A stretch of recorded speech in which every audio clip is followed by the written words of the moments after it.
Welcome back, Jason. Fair Credit Billing Act. Now we've been down the road a little bit. We've done TILA and some of the others. What is Fair Credit Billing Act relative to where we've already been? So just more explaining credit. And like maybe I'm a geek, but this one's kind of exciting. This is the one where it makes credit cards a good idea. I know there's a lot of people who say, don't get into debt, don't do this.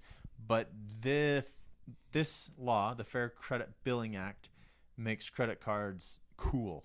So what this says is your financial responsibility for unauthorized charges is $50. So you don't have to pay for merchandise that you ordered but never received, goods or services that you didn't accept or weren't delivered as promised, and double charges or incorrect charges. Mm-hmm. So this is the one where you dispute your credit card and they say, oh, don't worry, we'll cover it. Yes, they will, because it's the law. One of my credit card numbers was stolen once, and I think it was $3,000 for fitness equipment delivered to Texas. Called the credit card company and said, don't worry about it. We'll take care of it. So good stuff. But you still had to pay $50. No. Okay.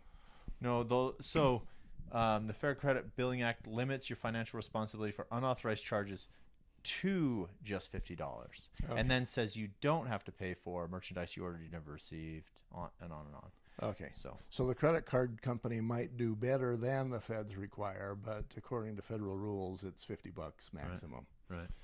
Next is Fair Debt Collection Practices Act. Okay. So this one defends you against third-party collection abuses. Specifically, collectors are prohibited for bugging you, calling multiple times before 8 a.m. or after 9 p.m. or at work if you tell them that calls are jeopardizing your job. It also has to do with discussing your debt with someone other than your spouse without your permission, using profanity, making false claims or threats. If they say that they're going to sue you, they have to sue you. Oh, nice. Yeah. So, and then if they misrepresent themselves on the purpose of the call, these are all illegal. So they got to say what they're going to do. They can't bug you. They can't be a pest.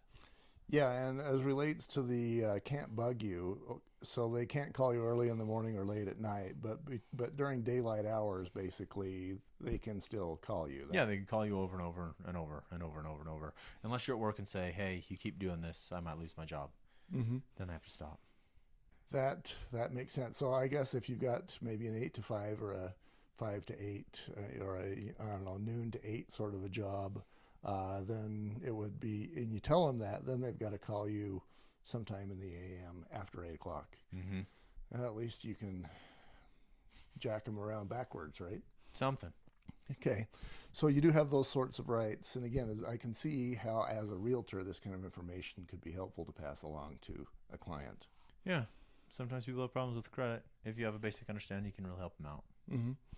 Next, we're going to go into a long spiel about credit in general. Long spiel. I'm into long spiels. I'll let you do the long spiel. I'll just sit here and enjoy. Right? It's stimulating. We'll be right back. Okay.